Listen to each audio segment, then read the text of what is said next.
හොඳයි. දැන් අපේ අරමුණ xy yy හොයන එක. අපේ අරමුණ xy yy හොයන එක. අපේ අරමුණ xy yy හොයන එක. එතකොට අපි xy yy හොයන්න මොකද කරන්න ඕනේ? අපි C සංදි ප්‍රතික්‍රියා ලකුණු කරේ නැහැ. ලකුණු කරා කියලා ප්‍රශ්නයකුත් නැහැ. ලකුණු කරාට ප්‍රශ්නයක් නැහැ. ලකුණු කරන්න උවමනාවකුත් නැහැ. අපි C වටා ගූර්ණයක් ගත්තොත් මොනවද වෙන්නේ? අපි C වටා ගූර්ණයක් ගත්තොත් W වෙනවා. C වටා BC දණ්ඩට ගූර්ණයක් ගත්තොත් BC දණ්ඩට C වටා ගූර්ණයක් ගත්තොත් W වෙනවා. ඒ වගේම Y එනවා. X එනවද? මේ X ක්‍රියා කරන්නේ X ගේ ක්‍රියා රේඛාව C හරහා යනවා. X ගේ ක්‍රියා රේඛාව C හරහා යනවා. එහෙමනම් X එන්නේ නැහැ. එහෙනම් අපිට එතනින් ලේසියෙන් හොයන්න පුළුවන්කම තියෙනවා. BC දණ්ඩට C වටා අපි ගූර්ණයක් ගමු. BC දණ්ඩට C වටා ගූර්ණයක් ගන්නවා. BC දණ්ඩට C වටා ගූර්ණයක් ගමු. BC දණ්ඩට C වටා මේ දිශාවට අපි ගූර්ණයක් ගත්තොත් ඔර්ලෝසුවේ කටු කැරකෙන පැත්තට විරුද්ධ දෙසට අපි ගූර්ණයක් ගත්තොත් මොකද වෙන්නේ? W ගැන කතා කරොත් W මෙහෙම තියෙනවා. ඒකට ලම්බක දුර කොච්චරයිද? A. අපිට එනවා W වැඩි කිරීම සිම්පල් A. ඊට පස්සේ y ක්‍රියා කරන්නේ කොහෙද පැත්තටද? ඔර්ලෝසුවේ කටු කැරකෙන පැත්ත. අපි ගත්තේ ඔර්ලෝසුවේ කටු කැරකෙන පැත්තට විරුද්ධ දෙස. එහෙනම් ඔර්ලෝසුවේ කටු කැරකෙන පැත්තට නම් මොකද වෙන්නේ? ඍණ. y වැඩි කිරීම මේ y ට තියෙන ලම්බක දුර කොච්චරද? 2a. එච්චරයි නෙන්නේ. x එන්නේ නැහැ. x ගේ ලම්බක දුර බිඳුවයි. මේ x යනවා c හරහා. a ට a කැපෙනවා 2y සමානයි w, y සමානයි w බෙදීම 2යි කියලා එනවා. y සමානයි w බෙදීම 2යි කියලා ආවා. හොඳයි. දැන් y ඉවරයි. x ඕනේ. x හොයන්න මොකද්ද කරන්න පුළුවන්? AB දණ්ඩේ A වටා ගූර්ණයක් ගත්තොත් මොකද වෙන්නේ? AB දණ්ඩේ A වටා ගූර්ණයක් ගත්තොත් W වෙනවා. Y එනවා. X එනවා. Y ව දන්නවනේ. A ඇරෙන්න වෙන කවුරුවත් ඉන්නේ නැහැ. අපි A දණ්ඩ වෙනම ගමු. ඔන්නේ AB දණ්ඩ. මෙතන ගැන අපි දන්නේ නැහැ. මම එතන රවුම් කරා අසව්වක් වගේ නිකන් ඇඳලා. ඊළඟට මෙතනින් සිරස්ව පහලට W ක්‍රියා කරනවා. මේක B කෙලවර, AB දණ්ඩේ B කෙලවර. මෙතනින් මේ විදිහට y ක්‍රියා කරනවා. මේ පැත්තට x ක්‍රියා කරනවා. මෙතන කෝණය කීයද? මෙතන කෝණය අංශක 60යි නේ. මේ තියෙන්නේ සමපාද ත්‍රිකෝණයක්. සමපාද ත්‍රිකෝණයක් නම් කෝණයක් 60යි. මේ දිග A. හොඳයි. ගූර්ණයක් A වටා ගූර්ණයක් ගත්තාම මේ තුන් දෙනාම එනවා. අපි දැන් කරන්නේ AB දණ්ඩට A වටා ඔර්ලෝසුවේ කටු කැරකෙන පැත්තට විරුද්ධ දෙසට ගූර්ණයක් ගන්නවා. දැන්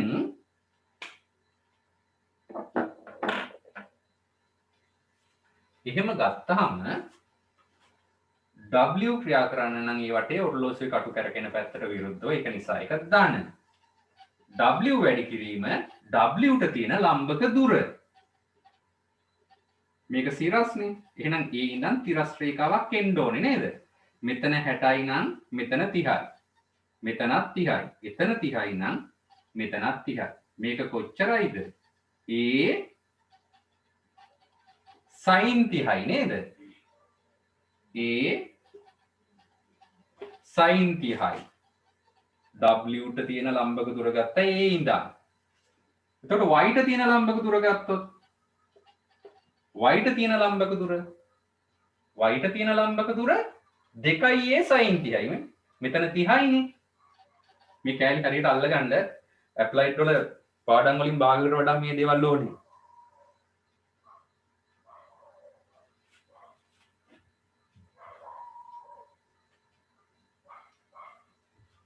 දැන්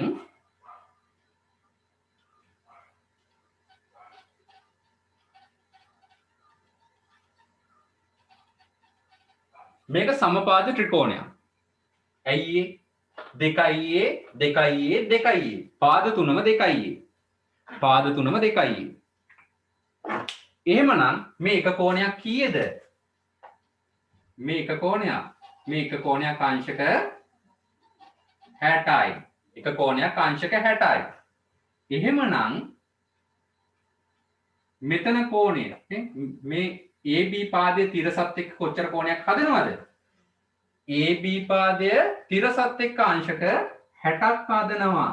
මේ මං ඇන්දේ AB පාදය හදන කෝණය. හොඳට බලා ගන්න කෝණ ගන්න එක තේරුම් නැති අය. AB පාදයේ තිරසත් එක්ක 60ක් හදනවා. මේ තියෙන තිරස් රේඛාවනේ.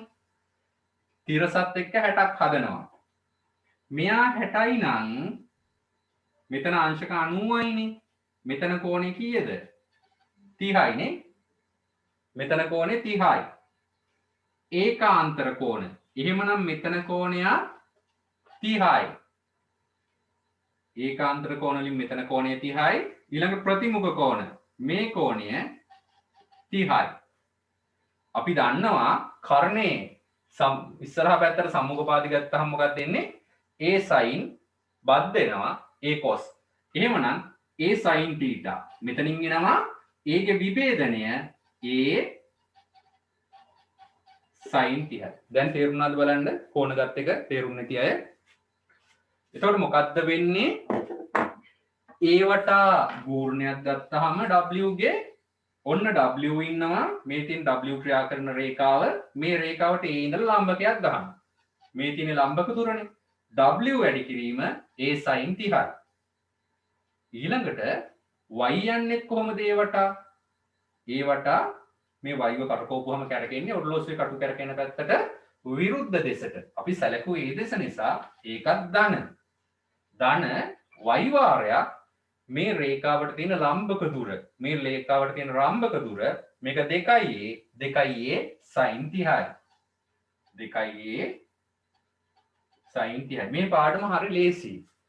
සිරස් එක තැනක කෝණයක් හොයාගත්තොත් එතකොට ඒ ඔක්කොටම ඉන්නේ එකම දේ. මේ සිරස් දෙන්නම sin sin 30යි sin 30යි. එතකොට තිරස් එක්කෙනා එන්න ඕනේ sin නම් අනිත් එක්කෙනා cos වෙන්න ඕනේ එච්චරයි.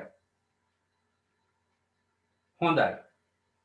දැන් ඊළඟට x කැරකෙන්නේ කොයි පැත්තටද? x නිසා කැරකෙන්නේ මේ x තියෙන්නේ මේ අතට. එතකොට මෙතෙන්ට අපි ලණුවක් ගැට ගහලා මෙහෙම කැරකෙවොත් මේක කැරකෙන්නේ කොයි පැත්තටද? x කැරකෙන්නේ ඒවට ඔරලෝසුවේ කටු කැරකෙන පැත්තට.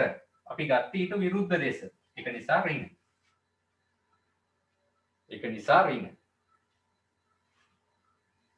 ඍණ x. ඍණ x. x ට තියෙන ලම්බක දුර ඕනේ. මේ තියෙන x ක්‍රියා කරන්නේ මේ රේඛාවෙනේ. x ක්‍රියා කරන්නේ මෙන්න මේ රේඛාවේ. එතකොට මෙන්න මෙයාට තියෙන ලම්බක දුර මෙයාට තියෙන ලම්බක දුර කොච්චරයිද? මේ දුර. මේ දුර තමයි ලම්බක දුර. එතකොට මේ ලම්බක දුර ඕනේ මෙයා 30යි නම් මේ එහෙනම් මෙතනක් කීයද? 30යි. මේක 2a නේ. 2a cos 30යි මේ. මේක 2a cos 30යි. 2a cos 30යි. එච්චරයි ඉන්නේ බලන්න. ආයි ගානක් ගත්තාම මේ හැම එකම විභේදනය කරලා බලන්න ඕනේ නැහැ.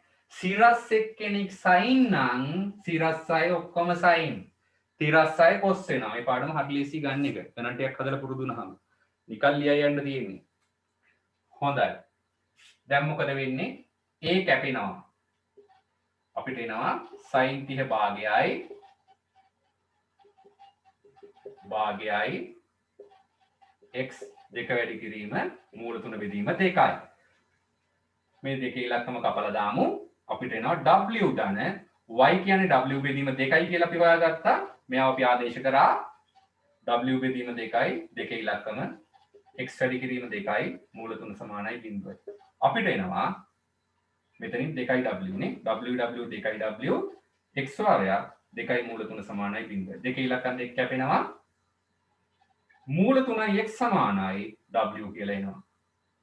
x සමානයි w බෙදීම මූල 3යි කියලා ආවා. x සමානයි w බෙදීම මූල 3යි කියලා ආවා. එහෙමනම් AB දණ්ඩ ගත්තොත් මේ තියෙන AB දණ්ඩේ පහළ දෙසට y තිබ්බා. පහළ දෙසට y තිබ්බා. මේ තියෙන b නේ. පහළ දෙසට y කීයද? w බෙදීම 2යි. x b වලින් වම් පැත්තට තිබ්බනේ. වම් පැත්තට w බෙදීම මූල 3ක් ආවා. පැහැදිලිද බලන්න අපි සංරචක දෙක හොයපු එක. හොඳයි. අපි මොකද්ද කරේ එතකොට මේ ගානේදී? මේ අපි හදපු පළවෙනි ගාන අපි මුලින්ම කරා එයාලා කියපු ජ්‍යාමිතික රූපය ඇඳා. ඒකේ තියෙන බල ටික ඇඳා. එයාලා ඇහුවා B සංදියේ ප්‍රතික්‍රියාව මොකද වෙන්නේ කියලා. කොහොමද කියලා ඇහුවා. අපි මොකද කරේ? B සංදියේ කොටස් දෙකකට කැඩුවා. B සංදියේ කොටස් දෙකකට කඩලා අපි මෙතෙන්දි හිතුවා මේ W බාරේ රඳව ගන්න නම් W පහළට ක්‍රියා කරන්නේ. මේක සම්මිතික නිසා මේ දෙන්නගේම දිශාවල් සමාන වෙන්න ඕනේ. එතකොට මේ W පහළට නම් y උඩට වෙන්න ඕනේ කියලා හිතුවා.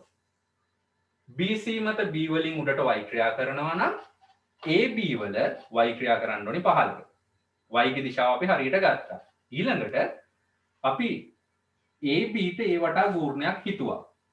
x කැරකෙන්නේ ඔරලෝසුවේ කටු කැරකෙන පැත්තට විරුද්ධ දෙසට, y කැරකෙන්නේත් ඔරලෝසුවේ කටු කැරකෙන පැත්තට විරුද්ධ දෙසට. එහෙනම් කවුරු හරි එක්කෙනෙක් ඉන්න ඕනේ මේක සන්තුලනය කරන්න. ඔරලෝසුවේ කටු කැරකෙන පැත්තට කැරකෙන එක්කෙනෙක්. ඒක නිසා x තමයි ඒක වෙන්න ඕනේ. එහෙනම් x ක්‍රියා කරන්න ඕනේ වම් පැත්තට කියලා අපි හිතුවා. ඔරලෝසුවේ කටු කැරකෙන පැත්ත ඉන්න නම්.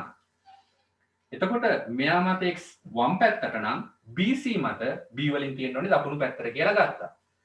ඊළඟට අපි කරේ BC දණ්ඩේ B වටා ගූර්ණයක් අරගෙන y හොයාගත්තා. AB දණ්ඩේ A වටා ගූර්ණයක් අරගෙන අපි xy අතර සම්බන්ධතාවයක් අරගෙන y ට අගේ ආදේශ කරලා x හෙව්වා. ඊළඟට අපි ඒක ලකුණු කරා AB මත B සංදියේදී. පැහැදිලිද බලන්න? අපැහැදිලි දේවල් අහන්න. ඔයාලට තියෙන ප්‍රශ්න මොනවද? C වටා ගූර්ණයක් ගනිද්දී C වටා ගූර්ණයක් ගද්දී මේ දඬු දෙකේ බරවල් ආවේ නැත්තේ ඇයි කියලා. හොඳයි. ඇයි එහෙම ආවේ නැත්තේ? අපි C වටා ගූර්ණයක් දැම්මේ කාටද?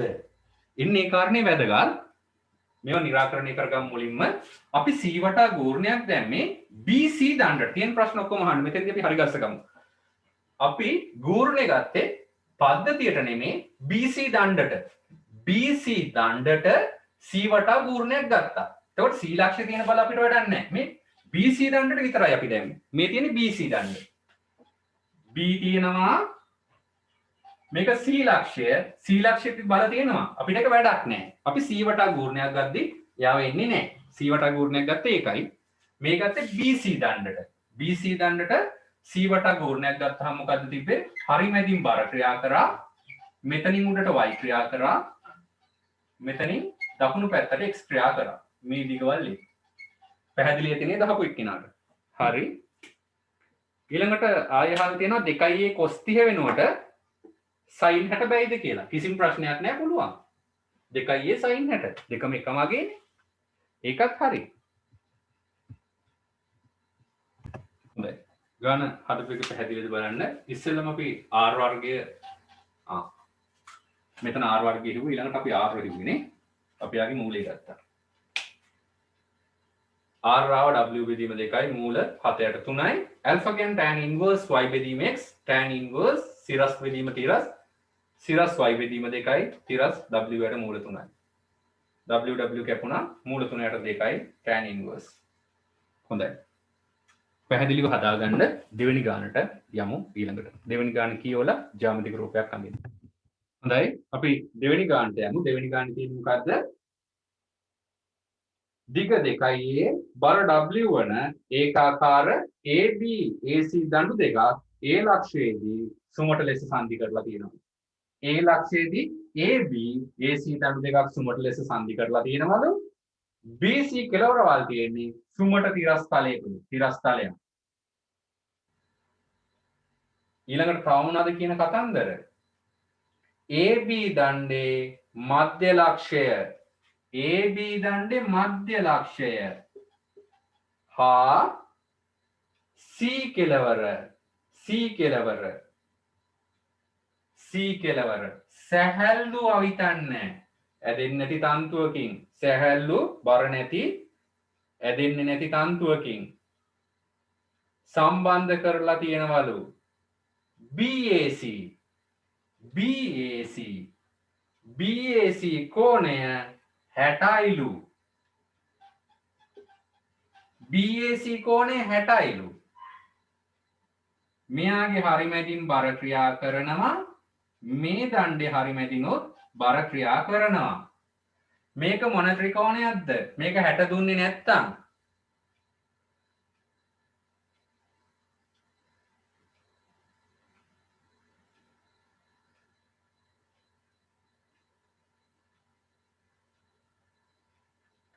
දැන් මෙතන සමාන දඬු දෙකක් තියෙන්නේ හරිමැදින් බර ක්‍රියා කරනවා BC සැහැල්ලු අවිතන්නේ තන්තුව මේ කෝණය 60යි මේ කෝණ දෙක එකතුව කීයද ත්‍රිකෝණයක කෝණ තුන එකතුව 180යි එහෙමනම් 60ක් ගියාම 120යි මේ කෝණ දෙක සමාන වෙන්න ඕනේ මේ පාද දෙක සමාන නිසා මේ පාද දෙක සමාන නිසා මේ කෝණ දෙක සමාන වෙන්න ඕනේ මේක 60යි මේ දෙක 120 නම් 120 දෙකෙන් බෙදුනහම මේ එක කෝණයක් 60ක් වෙනවා ඒ වගේම මේ කෝණයක් 60යි මේ කෝණයක් 60යි එකම පාදේ එහෙමනම් මොකද වෙන්නේ මේ දෙකත් සමානව බෙදෙනවා කෝණ තමයි ගොඩාරියක් වැදගත් අපි හරිම රූප ඊළඟට අඳිමු හරි ඊළඟට මොකද කරන්න ඕනේ ඒ සංදියකට අහන හින්දා ඒ සංදිය කඩන්න වෙනවා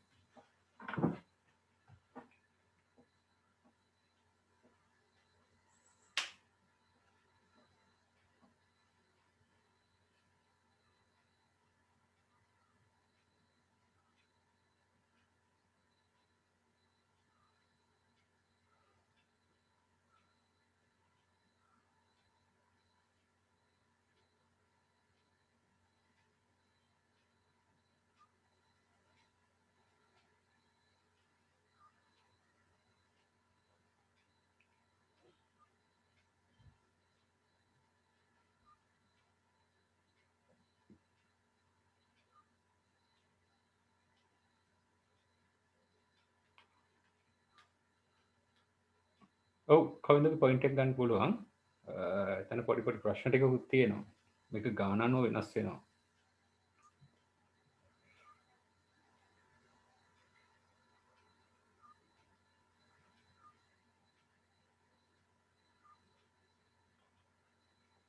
සැහැල්ලු දණ්ඩ දිගේ කොහොමද ක්‍රියා කරන්න ඕනේ මේ පොයින්ට් එක හරි මේක අපි රූප සරහනට යමු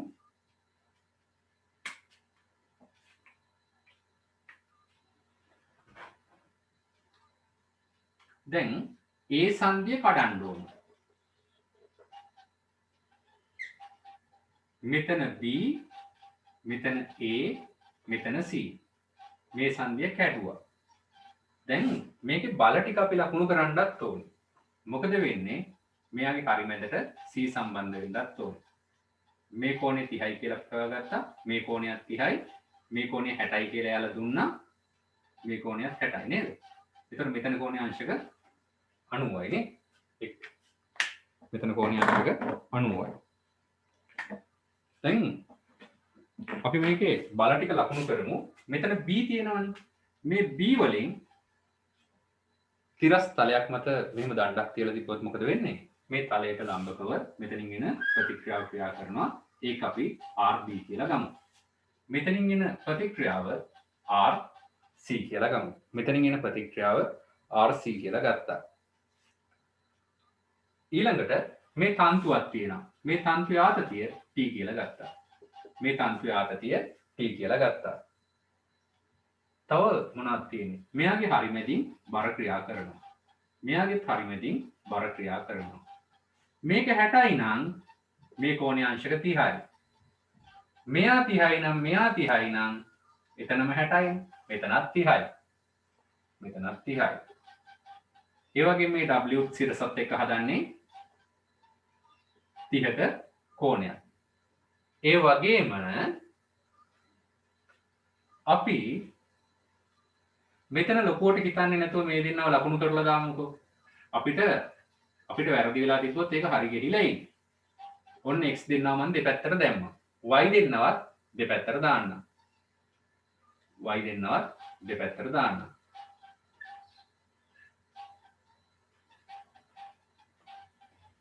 දැන් අපේ අරමුණ මොනවද? තන්තුවේ ආතතිය අහනවා. තන්තුවේ ආතතිය යාලට ඕනේ. තන්තුවේ ආතතියත් ඕනේ. තව මොනවද ඕනේ? ඒ ලක්ෂෙදි ප්‍රතික්‍රියාව. ඒ ලක්ෂෙදි ප්‍රතික්‍රියාව. හොඳයි. තන්තුවේ ආතතිය හොයන්න පුළුවන් කොහොමද? RB හොයාගත්තා නම් අපිට ගාන ගොඩාරියක් ලේසියෙන් හදන්න පුළුවන් නේද?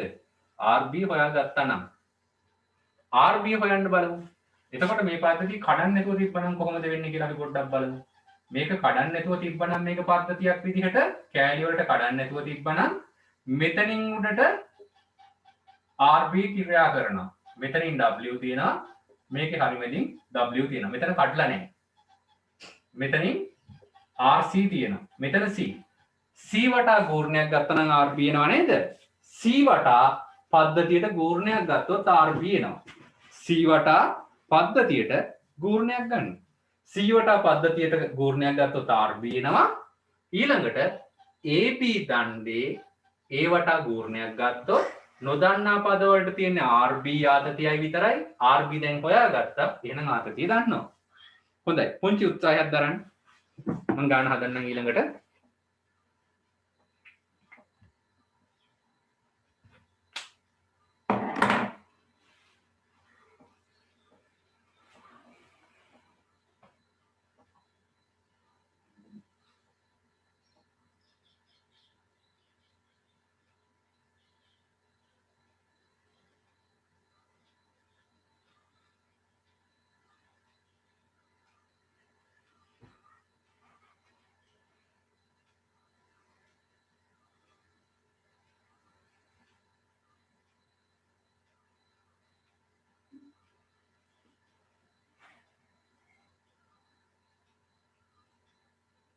මේ කිව් දේ කරන්න අපි ඊළඟ ලින්ක් එකෙන් ගාන